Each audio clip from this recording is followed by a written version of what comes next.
What's going on, everybody out there that loves Smite, just like I do? Finch is here.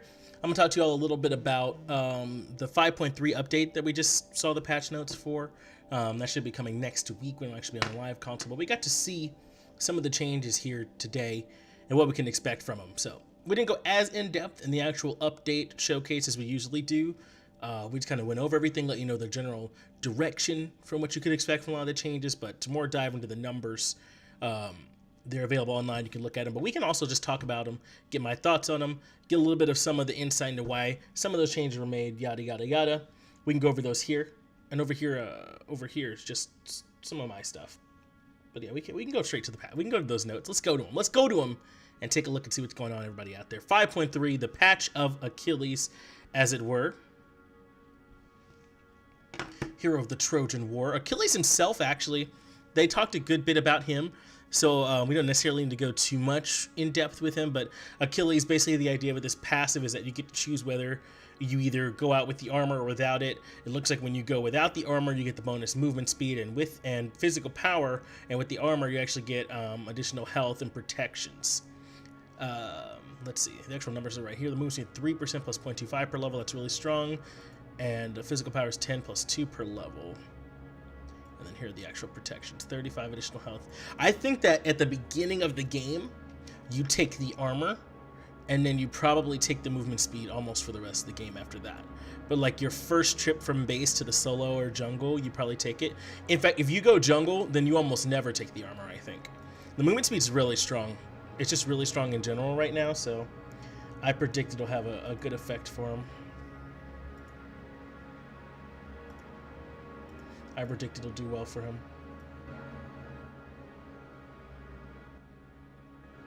Or the movement speed, rather, will do well for him. Shield of Achilles first. He punches forward with the edge of his shield, inflicting massive damage, stunning enemy targets. Ooh, a stun, that's good. It continues to radiate past his initial targets, dealing 80% damage to targets further away. Okay. That's strong. Starts at 100 power. That's not so crazy. Let's go ahead and take a look here. See if my Smite's loaded.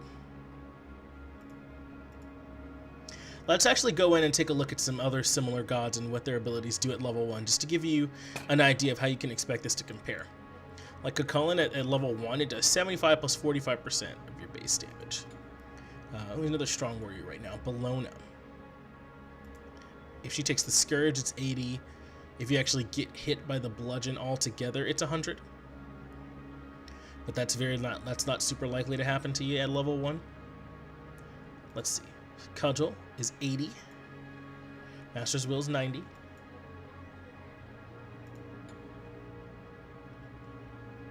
Who else is good in the solo lane right now? Vamana I've seen some play. Path to 70, but you probably take Armored Umbrella, don't you? Maybe Armored Umbrella Ring is actually pretty close if the damage is the same on the outswing and the front swing. So yeah, that's just some other ones to give you an idea of what you can expect from that damage. So it is kind of a lot, rather. Ooh, let's get back to the monitor. My bad, chat. It is kind of a lot, 100 at level 1 that he's able to do if he does take this ability. Radiant Glory, Achilles is blessed by the god gives him, so this is like his steroid or self buff. He gets bonus physical power protection and crowd control reduction, and he will heal himself upon successfully damaging enemies with his abilities. 2, 2, 3, 3, and 4 per rank. Okay. So I guess as he levels this up, he can heal per more abilities, I believe is what this one is. But that's pretty strong. He's able to get some healing off of that too.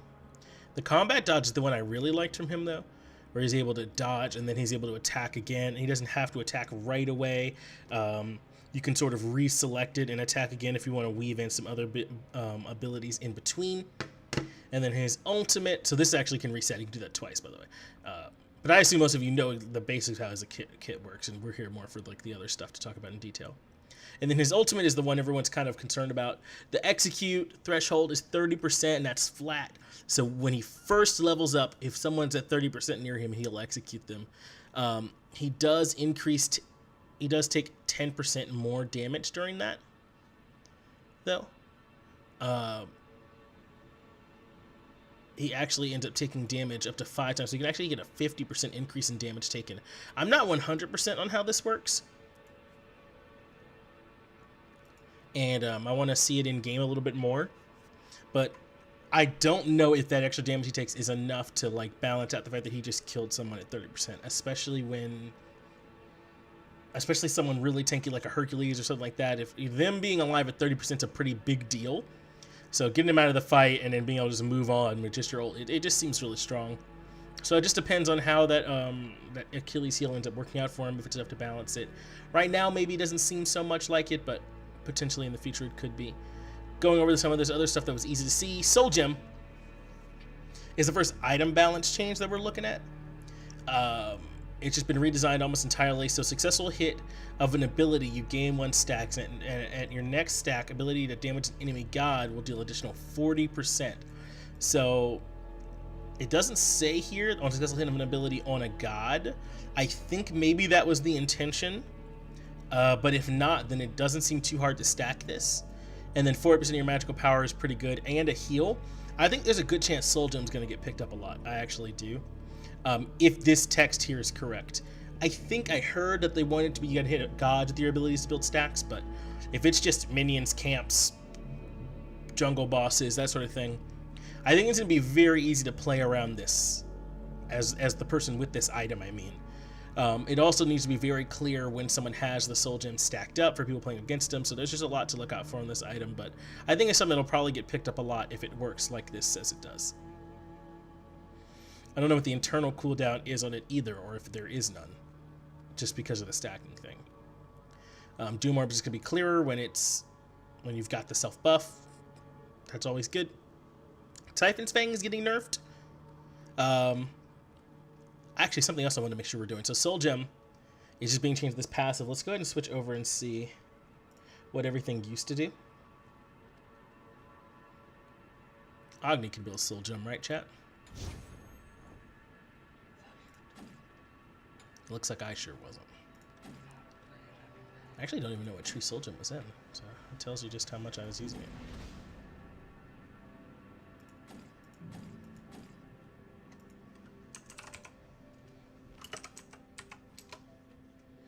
Am I wrong? I can't even see it. Was it removed for a while? I actually can't even see it. Well, either way, we'll be alright, chat. Point is, Soul Gem's different here now.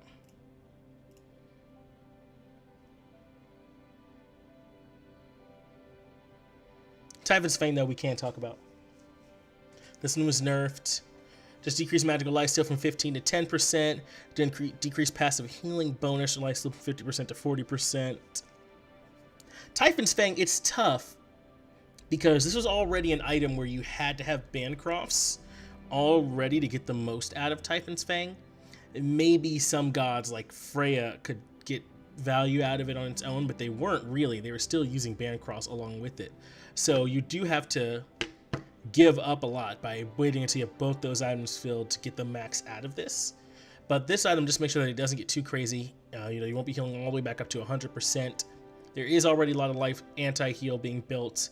Those options are fine. Like Divine Ruin has about the same penetration on it that Spear of Desolation does, I'm pretty sure. So it wasn't so awful having to build Divine Ruin anyway, and bringing this down just makes it a little bit more manageable. So I do like this change.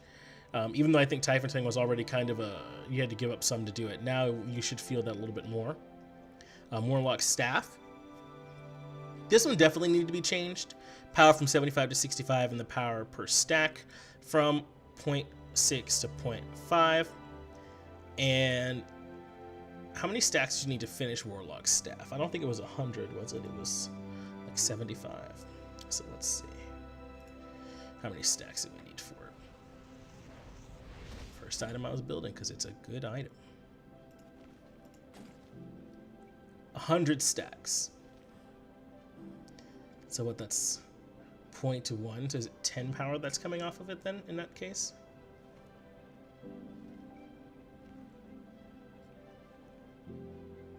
It is some power. It's not a whole lot, but it is some power that's coming off of it.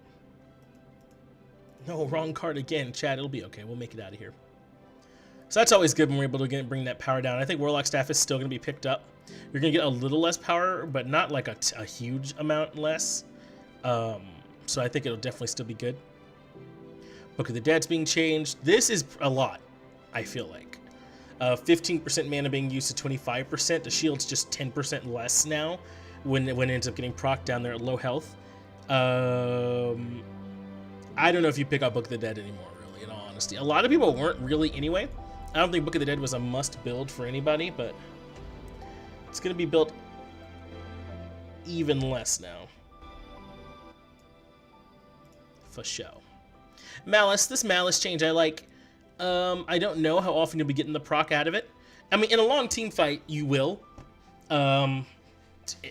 People are thinking about this all on the same target, I think, and not necessarily will that be the case. So now it is getting some nerfs to the regular stats. Like, it's not going to be as much power up front, but you have more chance to crit. And every time you crit, you get a stack. When you get 3 stacks, you do additional damage on an ability that you do. It's actually 120% of your physical power, and it's done in a tick effect. So it's not all at once. It ticks 3 times over 2 seconds. So this is, I don't think this is for hunters so much. Unless this is the only crit they build. But I don't know if it's for hunters. I think in-handers could probably get a good use out of this, like assassins. Like maybe someone like Mercury can use this. Maybe someone like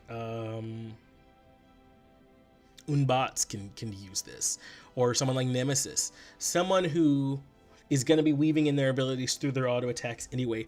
Mercury might not be the best case example because he really just would rather punch you to death than anything else. But I mean, there's a chance that, you know, getting to make you look for an extra 120% tick is going to be a pretty big deal. So I don't know if we'll see it on hunters, probably on assassins though. The power reduction is good. That way you're not just buying it for a bajillion power and then loving that. You really got to get the proc out to make it work. So I don't know if this will get picked up that much. This rage change though is actually pretty interesting. It's going to get you a lot of total crit chance now. 40% from this one item. And you're getting 2% chance per stack. It is going to be weaker, but the whole problem with Deathbringer really was that it was giving you crit chance, like really high crit chance really early. So it's a significant drop. Deathbringer, let's go in game. I want to say Deathbringer is 50. I don't know if it still is though.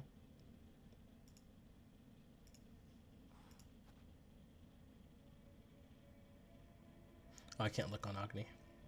Guys, shouldn't we be able to build crit on Agni? That's what we want. Get on the phones, chat, call in, make it happen. 40, okay. So instead of that 20 power that you were getting before, you instead of the 40 power you're getting before, you'd only be getting 20 with rage. So if you put that in early, you're doing a lot less damage, but you're critting more often. So I don't think rage would pass Deathbringer, but for people who really want to make sure they're critting consistently, maybe like an Artemis, this might be an item to put in near tree later. You don't get the attack speed that you would off like Poison Star or Wind Demon, but that crit consistency might be enough, especially with someone like Artemis's steroid already being so strong. It just depends. I think you might get to see this being built. This Soul Eater change, stacks need down to 75. That's good. You can evolve it sooner, and you gain even more power when it does evolve, and it provides 60 physical power instead of 50. Wow. Maybe this will get picked up. See, the thing is, they never wanted this item to be picked up on hunters, really. So this is something that might get picked up by like warriors, by like, again, assassins if they're trying to be a little bit more survivable. It goes up to, says, and you're gonna be getting 20 power, right? So it goes up to 60 total power now with these changes, and you heal off of the damage you deal. I don't know. This could potentially have a place on some assassins. I don't know if warriors are going to want to build it. But I bet you could build that in there and like be okay with this item. That's tough. But who's doing enough damage with their abilities to really get enough out of this? Maybe Unbots again. Maybe this is just an Unbots item. That's tough. I think there's a chance we could see it, though. But probably not to be built very, very soon, not right away. Warrior's Blessing is getting buffed. This is an interesting one. A lot of people are asking why this is getting buffed, like Warrior's Blessing was already good. But sometimes you got to remember that some of us are plebs, like me, chat. Some people don't realize Warrior's Blessing is good. The initial wave of response was that Warrior's Blessing was bad. Warrior's Blessing got touched, so now it's being picked up a little bit more by high-level players because having prots is really good. The 10 protections all, and the damage reduction is really, really good too. The item's in a much better spot. People still are like, oh, Warrior Blessing's bad because that's what they heard at first, and they're never going to go back and think about it again. Now it's just obvious Warrior's Blessing is an item you can pick up as a warrior, maybe even in all honesty as a guardian. It is going to be a little bit harder to stack it from God kills though now, it looks like. That's probably good. This fixed an issue, few issues where this item interacts with various abilities, and this item now better interacts with hit chain progression.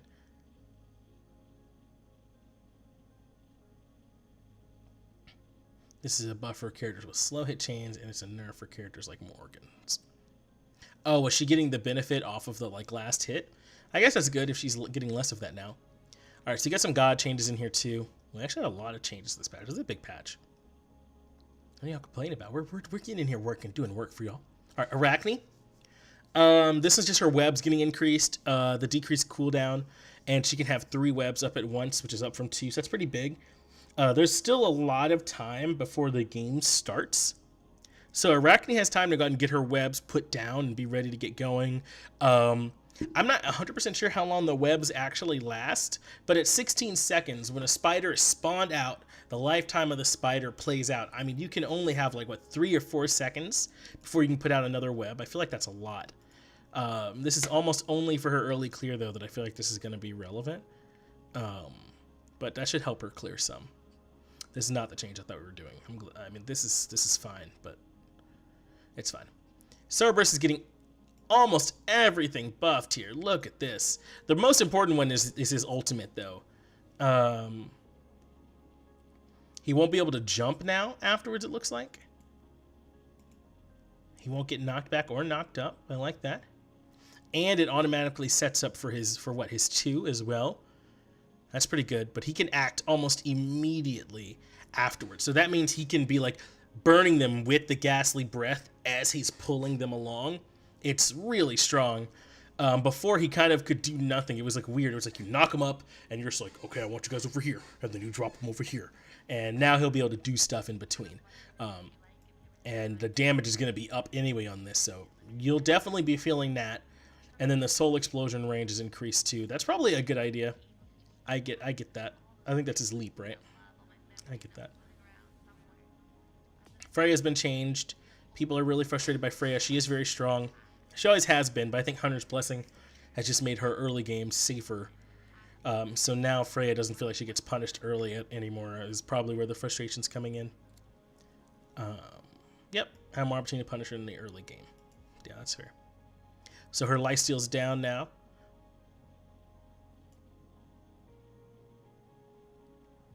Okay, so she'll eventually get back to the same magical lifesteal, but it just scales up now.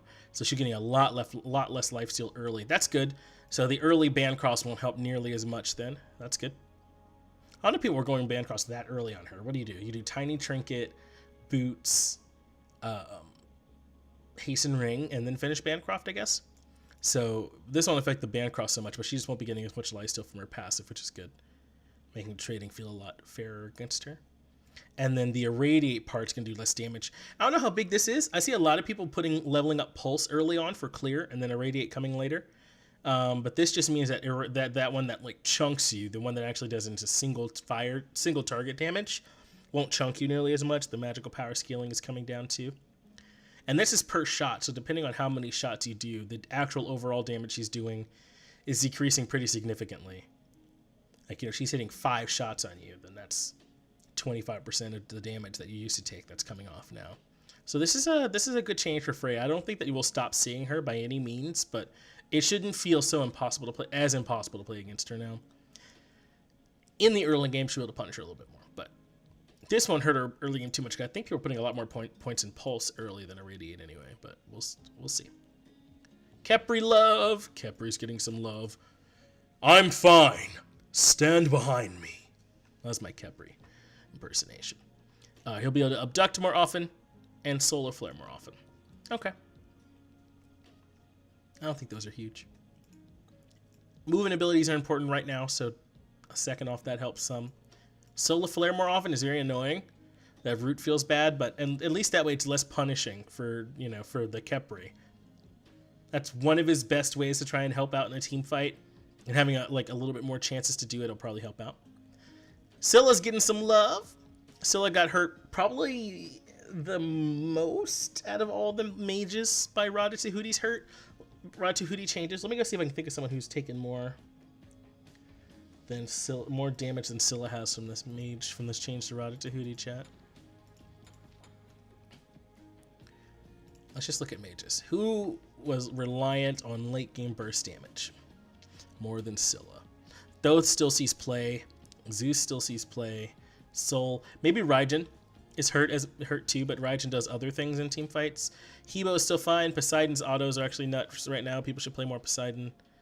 Giannis still gets played all the time. Kukulkan's still safe, doesn't get played as much. Freya's fine. Scordia's fine. I think probably Scylla is the one that was hurt the most by the fact that there's no Rod of Tahuti anymore. So the idea here is to try and give her some love somewhere else. Sikkim is going to be getting bumped up to 80% magical power scaling, so I'll be doing a good bit more. Sikkim kind of does chunk a little bit anyway, but not nearly as much as Crush, obviously. And then the Quick Learner, this is the one where once she has an ability maximized her passive, she's doing more. So that means that your Crush will be getting a real big power spike once you finish getting that leveled up at, what is that, level 9? I think you finish leveling up Crush. I'm not 100% on that. But once you do, it should be doing a lot more. So these are good changes for Scylla. To give her a little bit more power spike, it'll feel like for her. Especially when you finish leveling up Sikkim, you'll get the Quick Learner and the increased scaling sort of all at once. You'll feel that'll be nice. Serket, increase the cooldown Deathbane back to 10. That's huge. It did kind of feel like she was already from 10 to 13. Excuse me.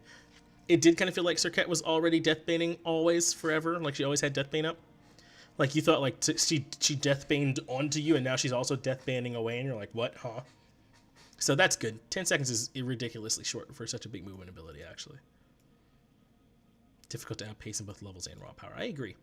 And then decrease the physical protection reduction from 15% to 10, so that means she shouldn't shred tanks as much. So that's good. So Cat just need to be adjusted. No one's going to be mad that happened. And then Uller. This is another one I really, really, really wanted to talk about.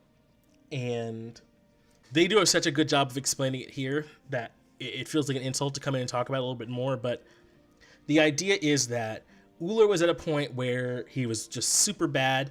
There are like a couple of people who super play Uller all the time, and they were like, yeah, we play Uller all the time, and we're great. And that was it. Like, no one else played him. He was bad. He was too hard to play. He felt awkward to use, and then they changed his one. They gave him a couple buffs, and then he felt like he was really strong because it was a little bit easier to confirm all his damage. It was a lot easier to confirm his damage. So towards the end of Season 4, people were complaining he was just a little bit too strong.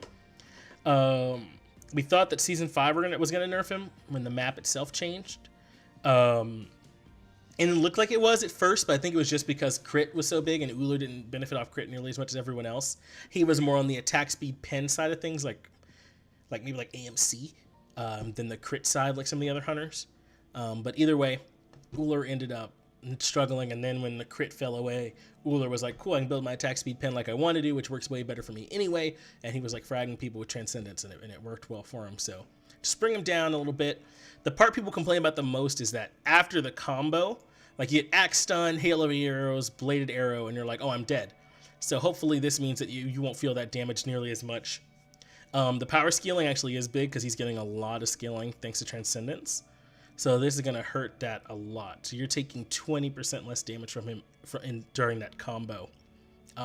So a fifth of the damage. So if Uller was doing, 80%, he's doing less now. I don't know what a fifth that is. It's 60% now, right? 20, 40, 60, 80? No, I'm wrong. The point is he's doing less. Chat, don't check my math. And then Mana getting buffed. He's getting some increased protections by 10 at every rank. That's actually a lot. And he has a targeter, so that's just quality of life and then the increased protections. I don't know if his ult was the part of his kit that felt like it wasn't impactful. You hit the slow one though and make it easier to chase him with the ult was kind of the deal.